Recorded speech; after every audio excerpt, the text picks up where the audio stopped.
On this Thursday night, 2 CBC News investigations dig beyond the headlines. We've tracked the numbers when Canadians encounter those who protect them. On average, every 2 weeks, someone dies in an interaction with police. We'll look at what's being done about that.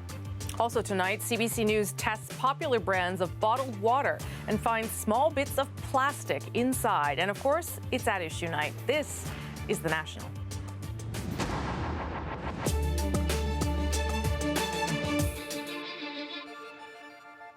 Each year, Canadians have some 5 million encounters with police, officers who serve, protect, and in rare cases, the encounter turns deadly. But there has been no national accounting of how it happens or how often until now. CBC News has spent 6 months poring over records of fatal interactions with police from across the country, spanning nearly 20 years. A number of trends emerge, but above all, one thing is clear: the rate is rising.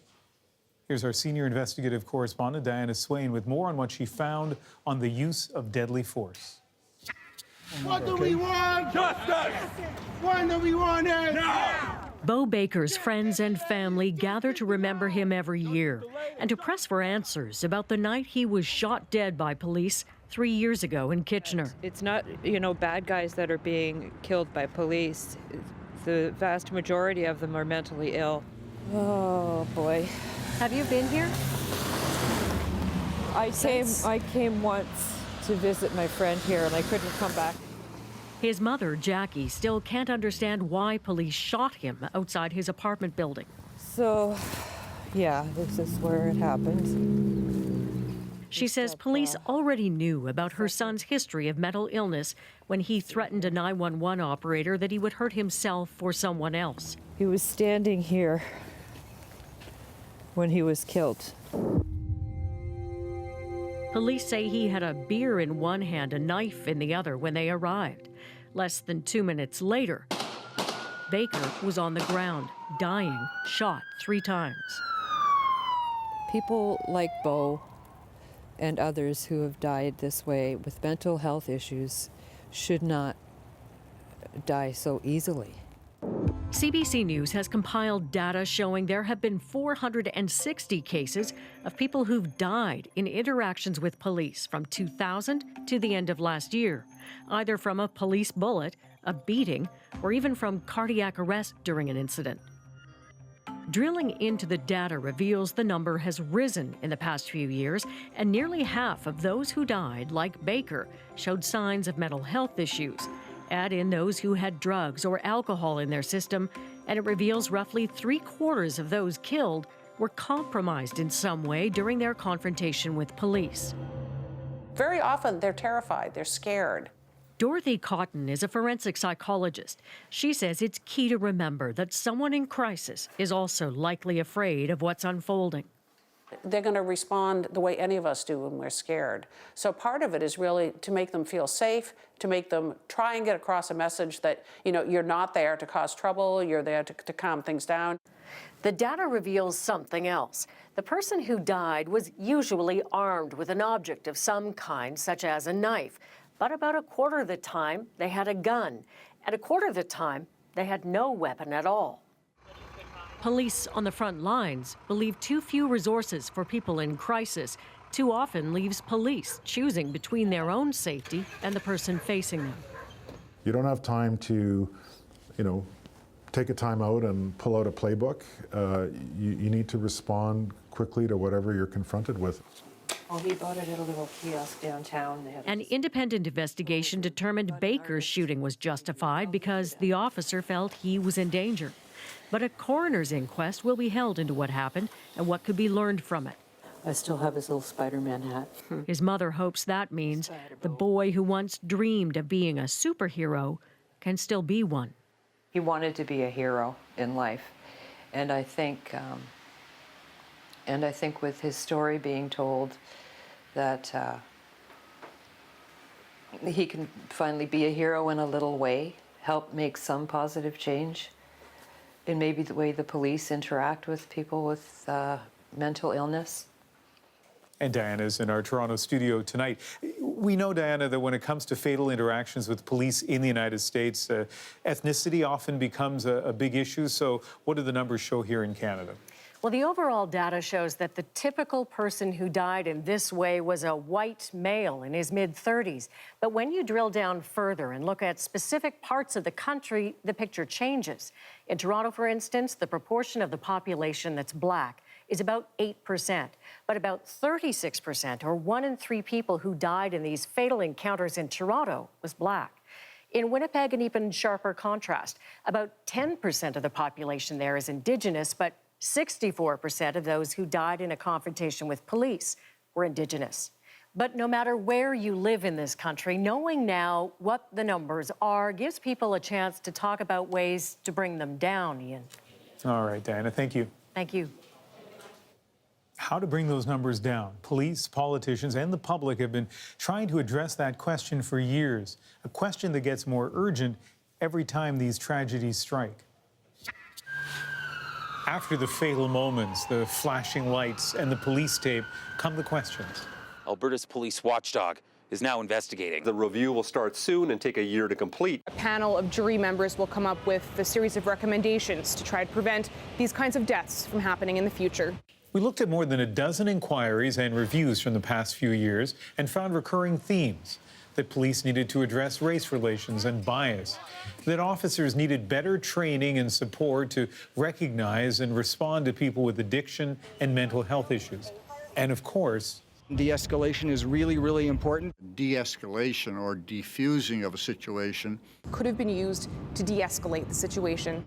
The need for better training to de-escalate volatile situations and avoid lethal force. But these recommendations came up so often, an increasingly urgent question is how they're actually being implemented. Police officers across the country are training to reduce the number of fatal encounters with the public.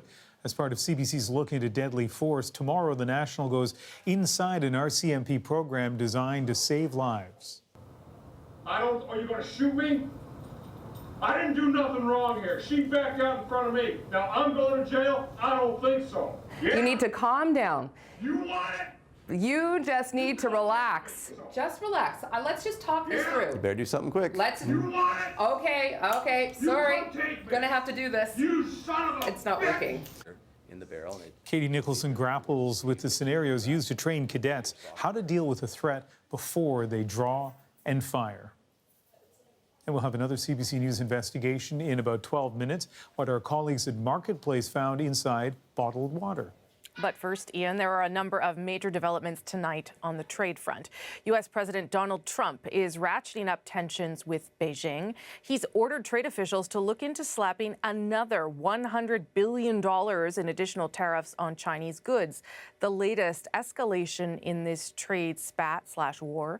Earlier in the week, the U.S. outlined $50 billion in duties on Chinese goods, and China quickly retaliated by announcing its own list of tariffs against American products. But when it comes to the U.S. trade relations with its North American neighbors, an agreement in principle on a new NAFTA might actually be closer than ever. Foreign Affairs Minister Chrystia Freeland meets her negotiating counterparts in Washington tomorrow. As Katie Simpson tells us, they're pushing for timely results. Just one word. A wave and a thumbs up from the Foreign Affairs Minister before heading off to Washington.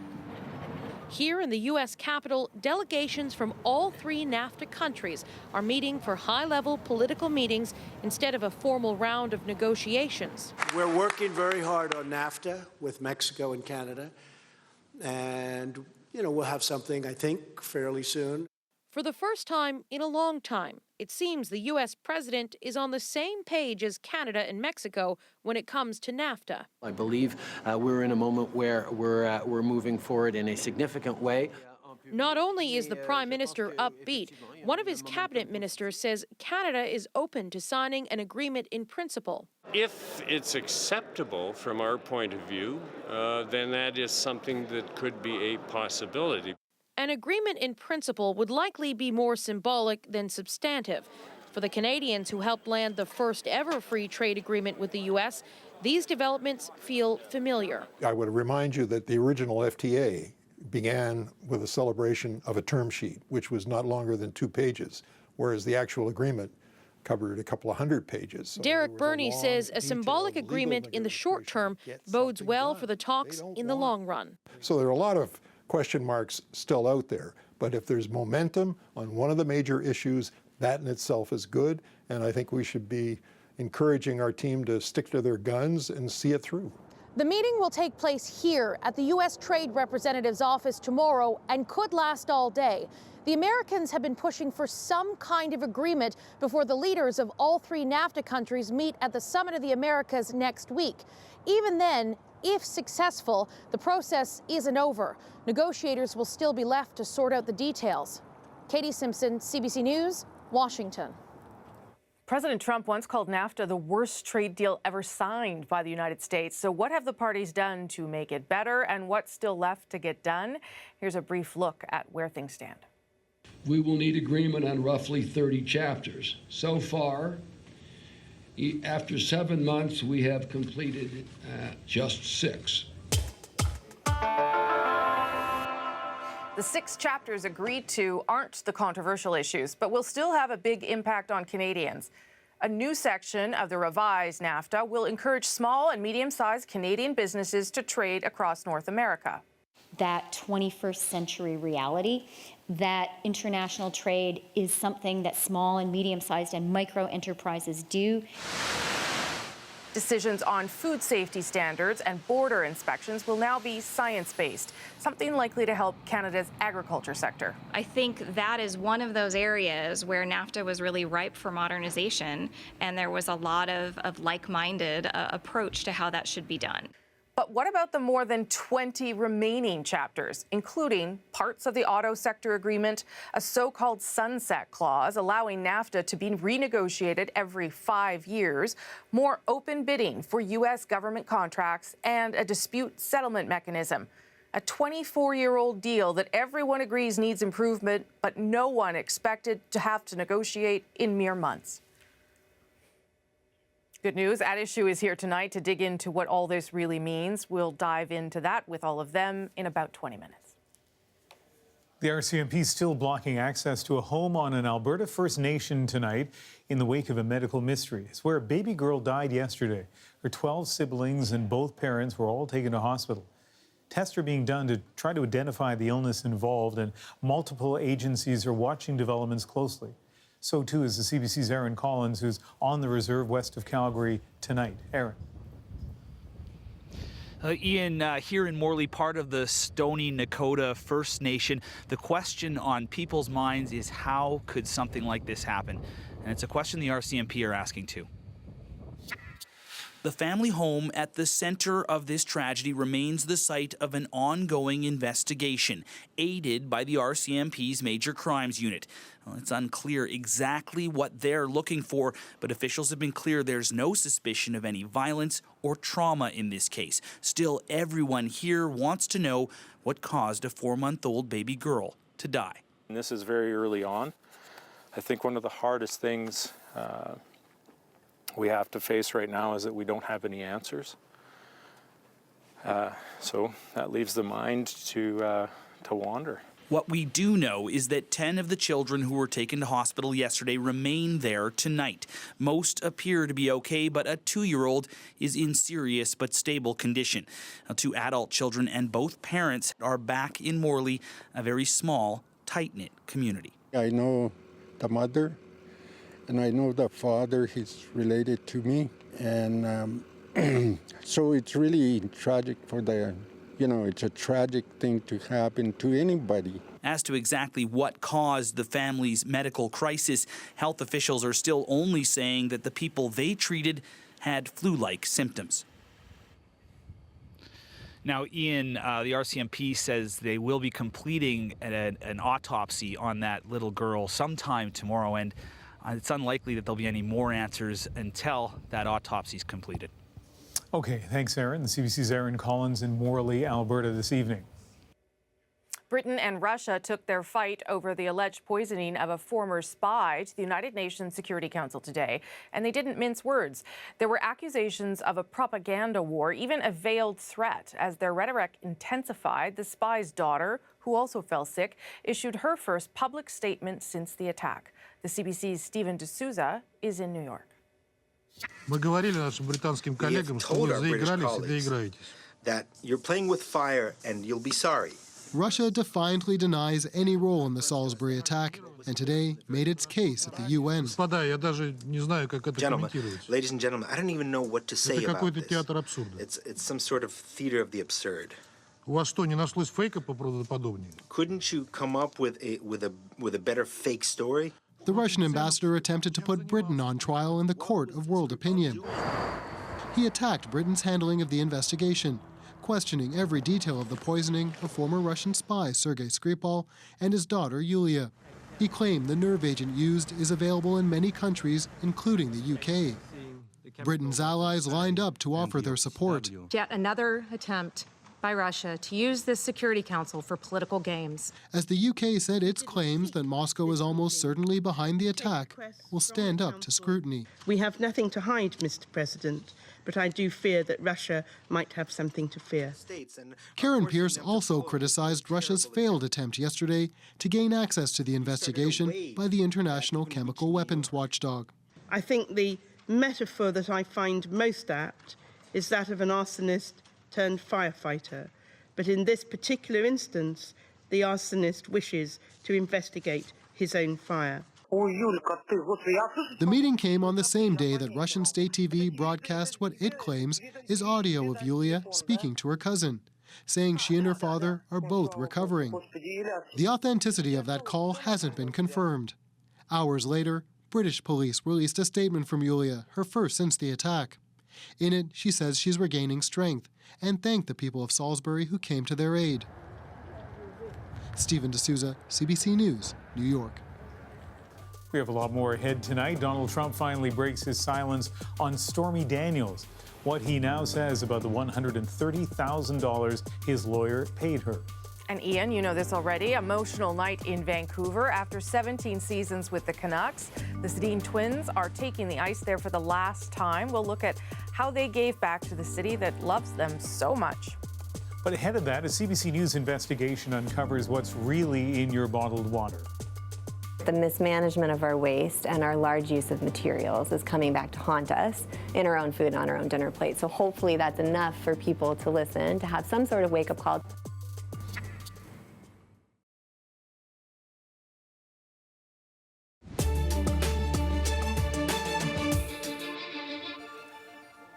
Chances are you are among the millions of Canadians who buy bottled water, but despite advertisers' promises, it is not always pure. Our colleagues at Marketplace looked at the global obsession with single-use plastics, and they found a big surprise in a tiny form. David Common explains. When an international study found many bottled waters had tiny plastics inside, we wanted to see if the same was true in Canada. After a cross-country sampling of 5 brands, the answer is yes. The 50 bottles that we tested, 30 of them we were able to identify that there was plastic. The majority of them. The plastic pieces are tiny. Though there is no legal limit or safety standard, plastics are known to absorb certain toxins. That little tip there is going to be right on top of our particle. The researchers also saw hundreds of microscopic particles in most bottles, and in one of them, preliminary results confirm tiny plastics in those particles. Any particle of that size may enter the bloodstream if ingested and could stay in the body. But no studies ever looked at the impact on humans. Still, scientists say plastics in general are now a big problem. It's something showing us that the mismanagement of our waste and our large use of materials is coming back to haunt us in our own food and on our own dinner plate. So hopefully that's enough for people to listen, to have some sort of wake-up call. All of the 5 brands that we tested sent written statements stressing how seriously they take food safety, quality control, and filtration. Bottom line, they say, their water is safe. Nearly all the plastic ever produced is still somewhere on this planet, including throughout the Great Garbage Patch. now twice the size of Texas, and known to kill fish who ingest it. An aquarium like this is a controlled environment, but the divers I'm with have seen firsthand how much plastic is in the wild. You ever seen plastic in the water? I have. Unfortunately, even in the most remote places that you think you're far away from all the land of all the populations, you will still find plastics, unfortunately. In 30 years, it's projected there'll be more plastic than fish in the oceans. Of course, we don't live there, but we now know that tiny plastics are in our world too, including often the water we drink. David Coleman, CBC News, Toronto. Now, as David mentioned, the scientists in that study didn't look at the possible human health impacts, but we can tell you what some of the microplastics they found are commonly used for. PET is widely used in food containers and plastic bottles, as well as industrial molds, even thermal insulation. Polystyrene is common in harder plastics like CD cases, smoke detector housings, and license plate frames. Rayon is a major element in clothing and fabrics, including medical dressings, even conveyor belts. And nylon is used across the world in everything from clothes and carpets to tires, tents, and ropes. And for more on what's in your water, be sure to watch the whole story on Marketplace this Friday, 8 p.m. on CBC Television, 8:30 in Newfoundland, or you can watch online at cbc.ca/marketplace. Lots more ahead here on The National. Andrew, Althea, and Jason are all here for At Issue. A lot of movement on that NAFTA file tonight, so what does it all really mean? And they played their entire career with the Canucks. Tonight, fans are saying goodbye to the Sedin twins. They represent the city with class, with honor, and just, it was always a pleasure to come watch them play. So today is like a big day for me. I'm actually getting emotional and thinking it's the end of an era.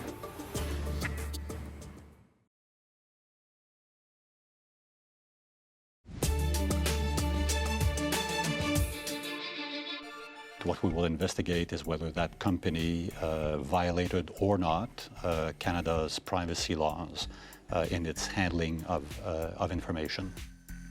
Tonight on The National, Canada's Privacy Commissioner confirms he's investigating Aggregate IQ. That's the BC-based firm wrapped up in the controversy over the use of personal Facebook data for political purposes. The Privacy Commissioner said today that he'll join an investigation already underway in BC into both Facebook and Aggregate IQ and whether they broke any Canadian laws. The company has denied any wrongdoing. The U.S. president was in West Virginia today to deliver a speech on the Republican tax bill, but just moments in, he quite literally threw away his script and began venting about border security, even going back to that controversial comment from his presidential campaign when he dismissed Mexicans as rapists. Everybody said, oh, he was so tough, and I used the word rape. And yesterday it came out where this journey coming up, women are raped at levels that nobody's ever seen before. They don't want to mention that. So we have to change our laws. Trump provided no evidence to back up that claim. He later told reporters he wants to send between 2,000 and 4,000 National Guard members to the Mexican border to help fight illegal immigration. And later in the day, Trump broke his silence on the Stormy Daniels controversy, answering reporters' questions aboard Air Force One about his alleged affair with the porn actress, specifically whether he knew about the money his lawyer paid Daniels for her silence. Do you know about the $130,000 payment to Stormy Daniels? Then why did Michael Cohen make it if there was no truth or allegation? Well, you have to ask Michael Cohen. Michael's my attorney, and you'll have to ask Michael. Shortly after that, Daniels' lawyer suggested on Twitter the president wasn't telling the truth when he said that he knew nothing about the payment. Daniels is currently trying to get out of a non-disclosure agreement that she signed in exchange for the payment.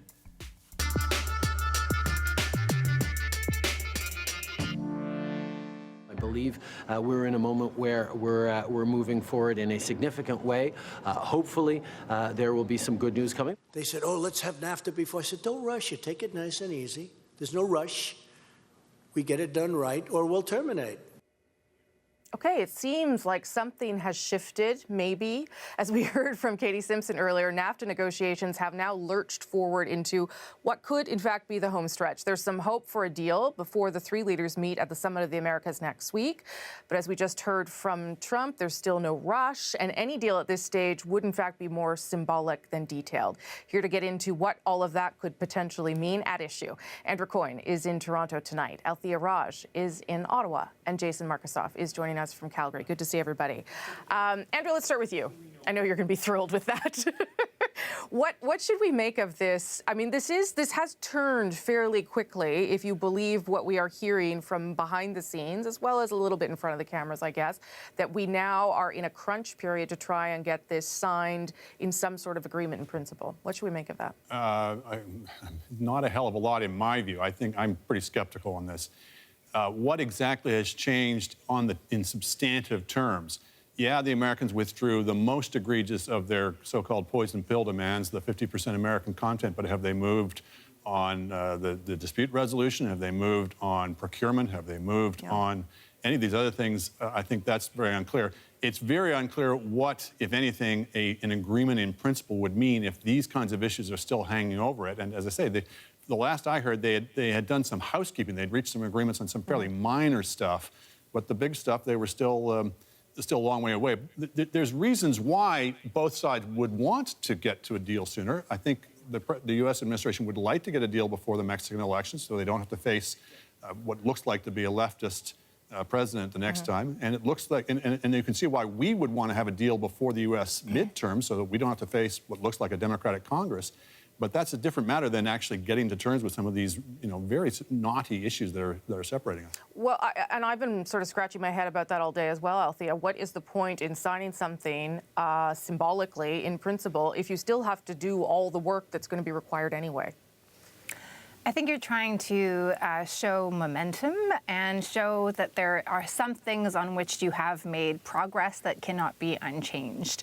Right. And so that, I think, would be really the only thing that an agreement in principle, which really doesn't really mean anything. It's not like there would be a final legal text, but maybe there would be an impetus to try to get the rest of the stuff done very quickly. But then it seems like American domestic politics is kind of entering the fray. We saw today Enrique Peña Nieto tweeting about how Mexicans deserve to have respect, and he's willing to go along with a plan to have North American competitiveness, but the relationship is not perhaps as positive as it could be.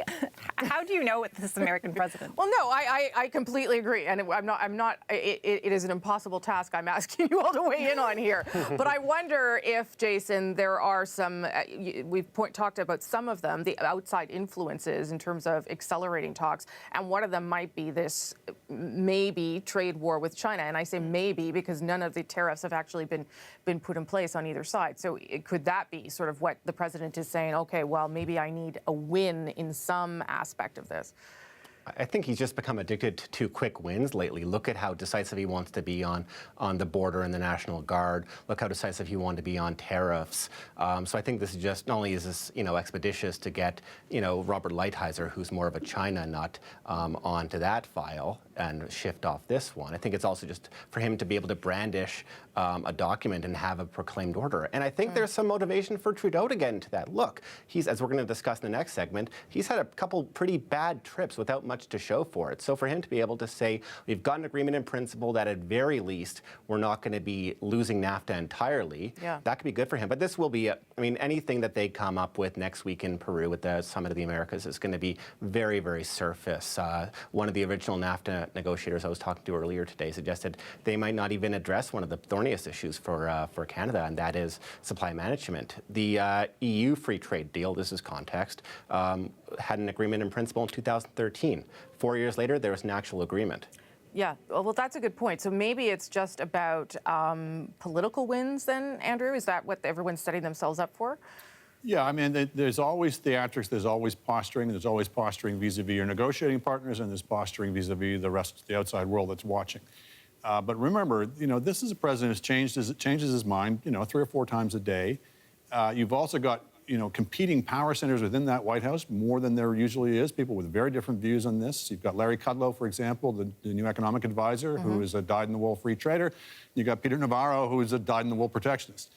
So it must cause their negotiating partners to tear their hair out, because you're just not sure exactly who you're dealing with or what their frame of mind is going to be from week to week. And we've seen this with these talks. I mean, again, all negotiations always have fake deadlines and fake drama, but in these ones, we've seen total changes in mood and atmosphere from one day to the next. So, and I would not be surprised if we see more. Remember, of course, we've also got the steel tariff thing hanging over us. I was just going to say, that was what, 10 minutes ago. Yeah, exactly. That's right.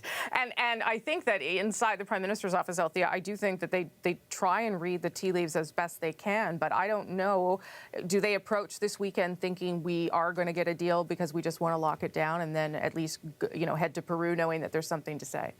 Well, I think that we all need to recognize that the push for this thing to have an announceable next week really seems to come from the Americans. Yeah. I mean, we had a scheduled 8th round. The Americans are the ones who said, hey, Chrystia Freeland, come down to Washington within a week's notice, and the plans have all changed. And the reason, obviously, that they're having a ministerial meeting at this level is because it's easier to negotiate and trade things. You don't have to write back and, what does Ottawa say about this? What does Mexico City say about that? And so there obviously they are working towards something. Okay, I want to change topics quickly, and this is to do with, again, I guess what we call the Atwell affair in Ottawa. I don't know if the rest of the country has gone onto that yet, but and the Conservatives' admission now that they will sit down with Daniel Jean, the National Security Advisor, and have a briefing. Just to remind people, this is a little bit of what this sounded like about a week and a half ago or so. The only reason why the Prime Minister is offering me a briefing for classified information in my capacity as a Privy Councillor is to prevent me from asking questions about his disastrous trip in India and the cover-up that he helped orchestrate. All we are asking for is for the same information that has been provided to the media to be provided to the House of Commons. We have offered to the member opposite to know the truth, but he prefers to play political games. Okay, Jace, I'm going to start with you. Is he playing political games? Was he? Why has he now agreed to the briefing? Daniel Jean is also going to appear in front of a committee at some point. How are we still talking about this? And what does it do to have Andrew Scheer actually get that briefing that he felt that he wanted? I'm going to go on a limb here and say that politicians are all playing political games. I think that's going to be a standard truism in almost everything we hear raised in the House of Commons. What the Conservatives want is to keep not just the Atwell affair. I mean, I don't think that's what the public thinks of it. I think they want to keep the whole India embarrassment of the Trudeaus in the public eye. And this is sort of the pointy edge. This is the policy front on this. Does Scheer want context? Perhaps, but not so much as he wants a public airing and a public potentially embarrassment of Daniel Jean here.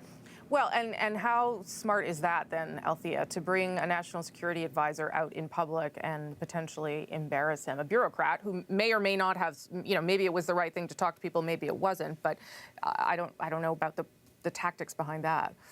I don't think they're going to try to embarrass him. I think what the Conservatives want to sort of have impregnated in people's minds is that the Liberal government is guilty of a cover-up. They don't want Canadians to know the truth. That's why they sent the National Security Advisor out to talk to reporters, in a background discussion, and that they're hiding the truth from Canadians. Now, with Mr. Jean agreeing to give Mr. Scheer a classified briefing and then, or maybe the reverse, and then speaking to a Commons committee in a public forum, he gets to say in that public forum whenever he's asked a question from a Conservative MP, for example, well, I cannot tell you, I can't reveal that information because it's classified, but I will tell your party leader about it.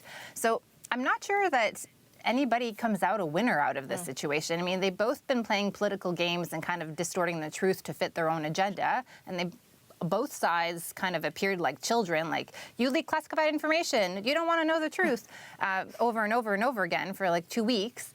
Now, I think perhaps the bigger question is, how do you put the toothpaste back in the tube? Should Mr. Jean have given this briefing in the first place and this entire mess that has erupted because of it? Andrew, last word to you. There are substantive and serious issues underneath all the political posturing.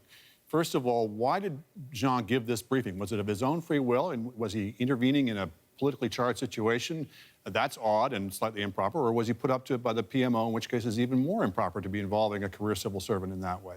Secondly, is what he said true? Are there rogue elements within the Indian government trying to sow bad temper between the government of India and government of Canada? That's a serious charge. If it's not true, then that calls into question Mr. Jean's competence. So that's a serious issue. And thirdly, the issue to me is what kind of evidence? What kind of evidence did he provide?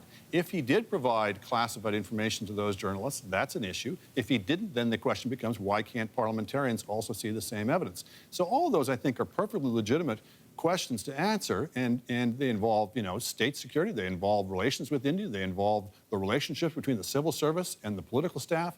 These are all legitimate issues for Parliament to be exploring. So underneath the yes, they're all playing political games, I think there are questions that Mr. Jean has to answer and can only he can answer.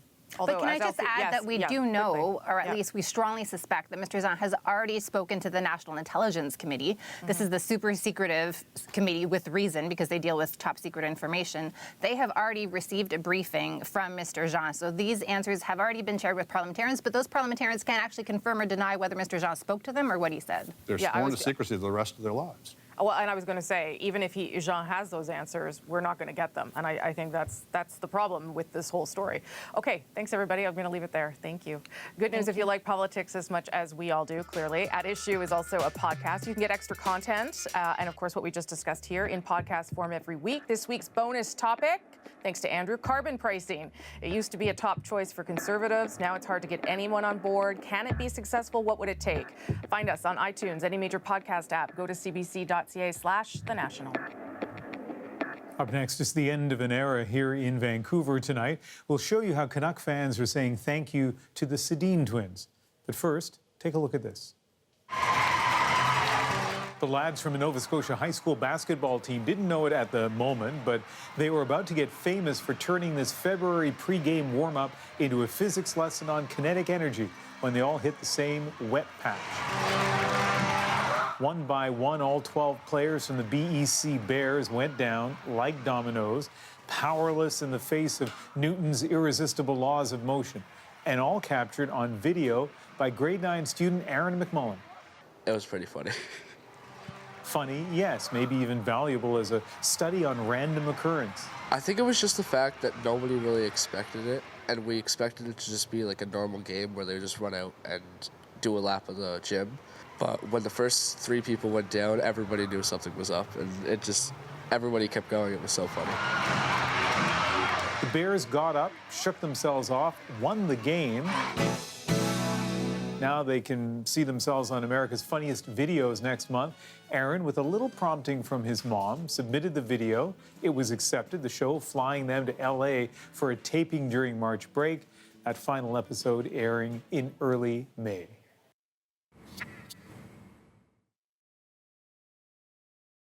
Here we go. Just remember your greatest gift is today. Just remember your greatest gift is today. Take a to the side, sway to the right.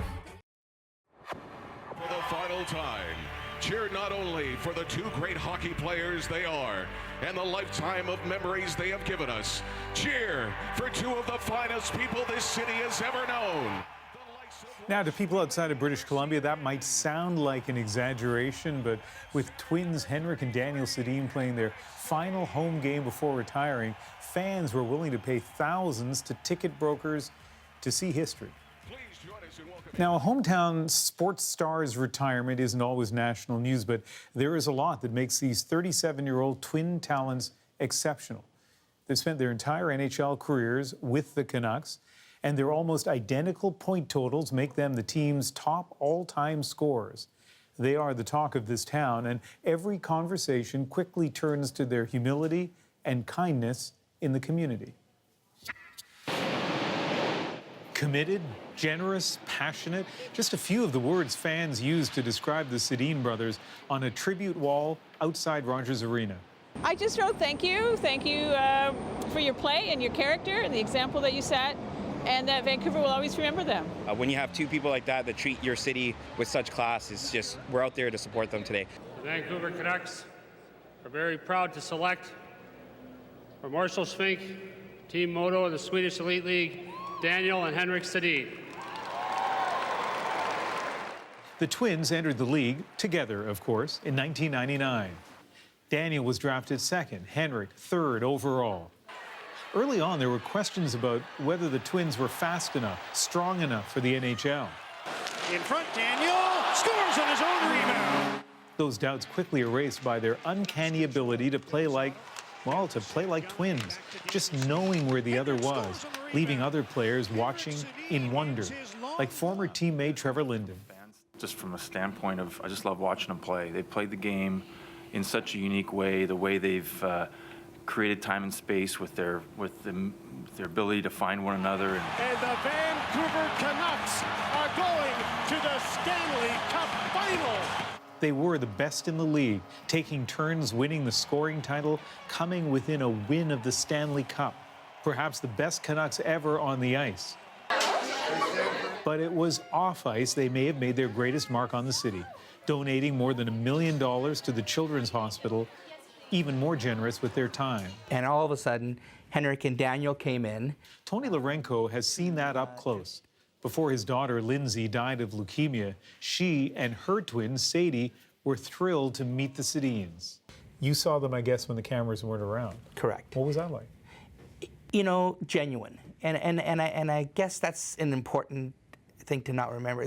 They're very genuine. You know, they sat there and they talked to Lindsay and Sadie, and they were genuinely caring. The girls appreciated that, and Lindsay, you know, remembered that till the very end. She was always touched by that. And Sadie continues to go to Canucks games and wear her jersey proudly. And, Rosie, I know you grew up in Winnipeg. You live in Ottawa, obviously. Sports stars from those two cities have retired, obviously, over the years. Beloved sports stars. I got to tell you, though, in my time out on the West Coast, I just don't remember athletes having the kind of impact the Sedins did. And ever since they announced their retirement, it seems like everybody, almost everybody, has a story about them off ice, like the one you just heard, or just about nice guys they ran into at the grocery store and always had time to stop and chat. I was trying to think if there was someone like that, and I think the closest would be here in Ottawa with Daniel Alfredson. He was the same sort of guy, like at the captain, but also gave back to the community, living here again, still gives back to the community. So maybe a little bit similar feeling here in Ottawa around that. Maybe it's a Swedish-Canadian thing, this character trait, yes. Yeah, maybe it is. We are, of course, also getting ready for the end of an era here at CBC. The Rick Mercer Report coming to an end next week. Earlier this week, though, I caught up with Rick to talk about 15 seasons, which is incredible, on the air. We're going to have that whole interview on Sunday on The National, but here's a little preview.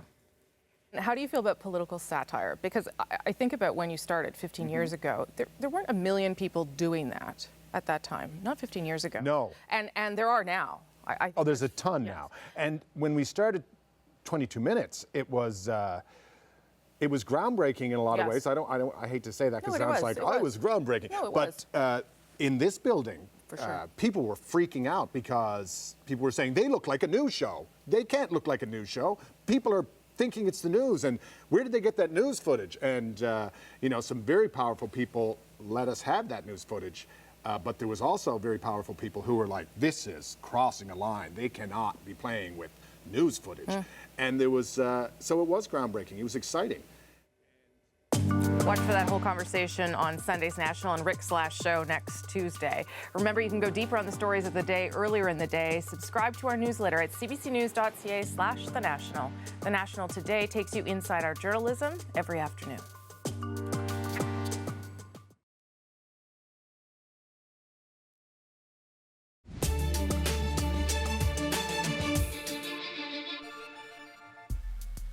Tonight on The National, the UN mission in Mali says 2 peacekeepers have been killed in an attack and 10 others wounded. Canada recently announced that it would send helicopters and about 250 troops to Mali this summer. It is considered one of the deadliest UN missions with more than 160 deaths since it began in 2013. The Speaker of New Brunswick's legislature has been suspended from the Liberal caucus over harassment allegations. At this point, it's unclear exactly what Chris Collins is being accused of, but we know the allegations come from a former employee of the Legislative Assembly. New Brunswick's Premier says that he has ordered an independent investigation. The question I have is whether this shooting should have occurred or it should not have occurred. That's the question we should be asking. Protests in Brooklyn today after yesterday's police shooting of an unarmed black man. Officers say they received calls about a man who appeared to be armed, threatening people. When they arrived on the scene, they said that they thought he had a gun, but it was actually a metal pipe. The New York State Attorney General's office said today that it will investigate. And a frightening moment for work crews in Florida today when a crane at their construction site collapsed. Luckily, workers were able to run out of the way. No one was hurt, and the cause of this collapse is now under investigation. Speaking of collapses, the first round of the Masters tournament kicked off today, and the defending champ Sergio Garcia made a splash, but not in the way that he intended. He ended up hitting 5 straight balls into the water at the 15th hole, and that's our moment of the day. Oh no, this is wet as well.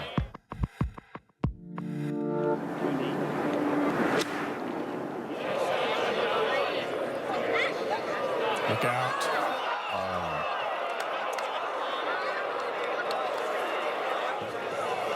After it will not. That's not going to stop.